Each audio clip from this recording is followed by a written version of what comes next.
Hello, I'm out here today clearing this space to put in some winter salad crops.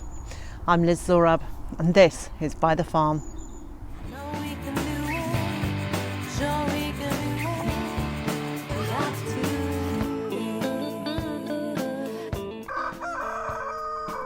This bed has had a version of a Three Sisters planting in it. So it's had some sweet corn, it's had some yellow French beans and some squashes in the middle. It's also got a few brassicas, and I can't remember whether I sowed these or whether they're self-sown, but they're here, so I've let them grow as sacrifice plants this year so that the cabbage white butterflies had something to reproduce on without it being the cabbages that I want to eat. So I'm just going through clearing away the corn, leaving the ones that have got still got sweet corn on them to be harvested. Although I've been through here once and cleared some of the sweet corn, I processed that immediately and got it straight into the freezer. And the rest of them I want to leave here and harvest them as I eat them, because there's nothing nicer than sweet corn that's gone from the plant to the table in 10 minutes.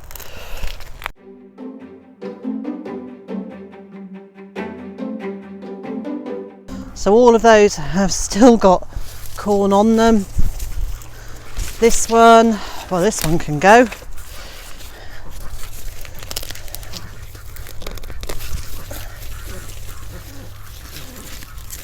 I can hear the ducks just over there, so they can have the bits of cabbage. The soil in this area is pretty much unimproved.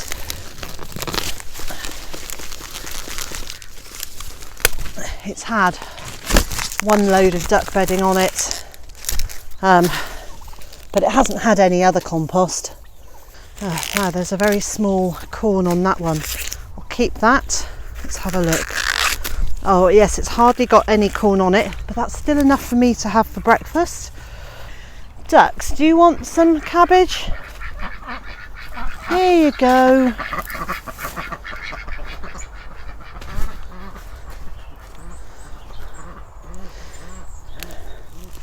Now I could compost this, but actually I think it's better that I give it to the ducks and they turn it into eggs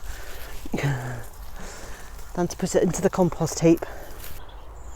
So these small yellow French bean plants have given me a really good crop this year, despite being in not great soil and haven't been watered a huge amount, but it has rained a lot, so yeah, so they've been okay with that. But I've already planted some more of them in a bed over there that are just about to flower, and these have pretty much had it, so these can go to the compost heap. But what I will do is pull off any beans that are good for eating. There's quite a lot that have been nibbled heavily by slugs. I'm not going to keep those ones, they can go on the compost heap.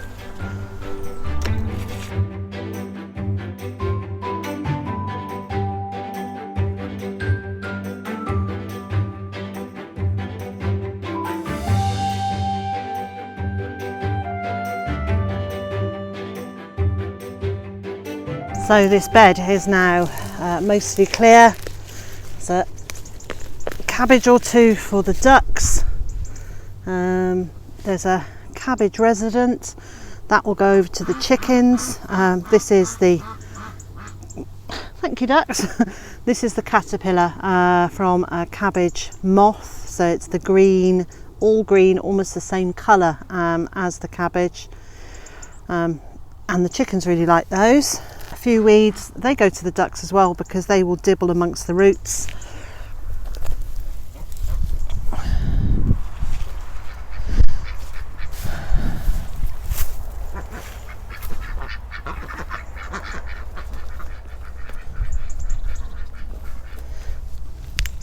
And then here is one of the little squashes that just did not thrive in this space at all. It has produced me one small squash. This was a cheeky kiri squash. This is one of the plants that I didn't pinch out to produce lots of shoots on it. It's got a really poor root system. It hasn't been happy here at all. I suspect the soil hasn't been rich enough for it,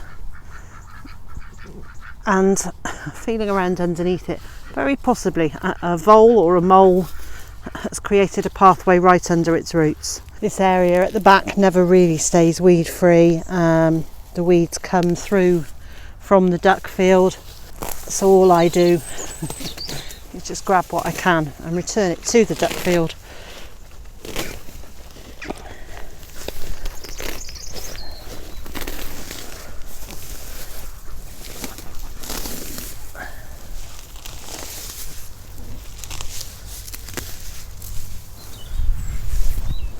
And here, right at the back here, is another of those squashes, another cheeky kiri that hasn't done very well. And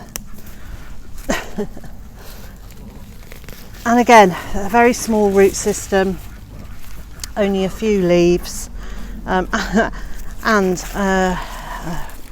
not much larger than a golf ball fruit. Okay, so the main part of the bed is looking relatively weed free now. So the next thing I'm going to do is just draw some lines down it between the sweet corn, and these will be my guidelines for sowing seeds.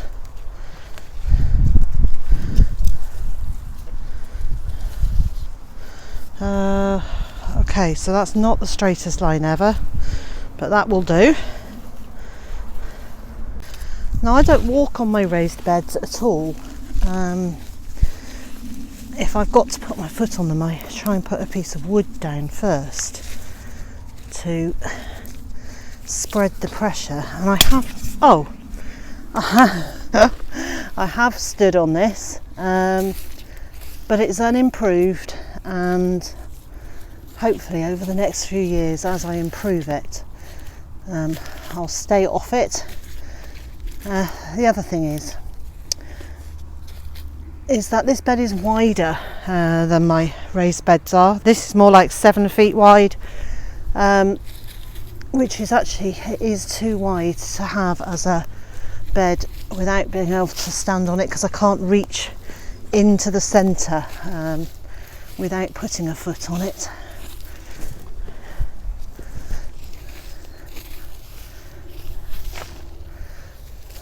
Anyway, there we go. 3 guidelines for where I'm going to sow my winter salads.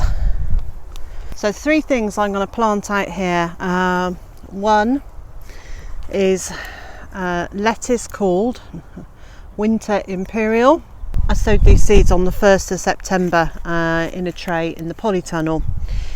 And as you can see, they're growing to about just over an inch to 1.5 inches tall. I'm also going to sow some red mustard, oriental ruby streaks, and some corn salad. And I talked about all of these in my video, what to sow in September.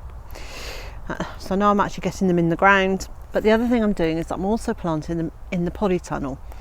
So yesterday I planted out a row of these in the Polytunnel and I sowed the seeds there.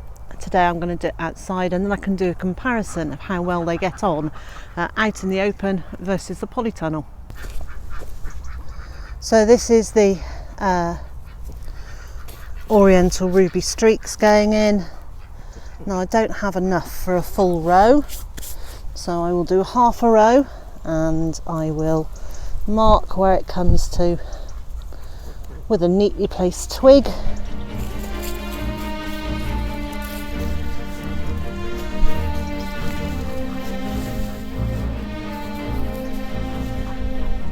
And I'll have a look amongst my seeds to see if I have another packet of those that I can top up the numbers in that seed bed and to finish the row. And on this side I'm putting the lamb's lettuce, which is the corn salad, depending on what you call it. There we go.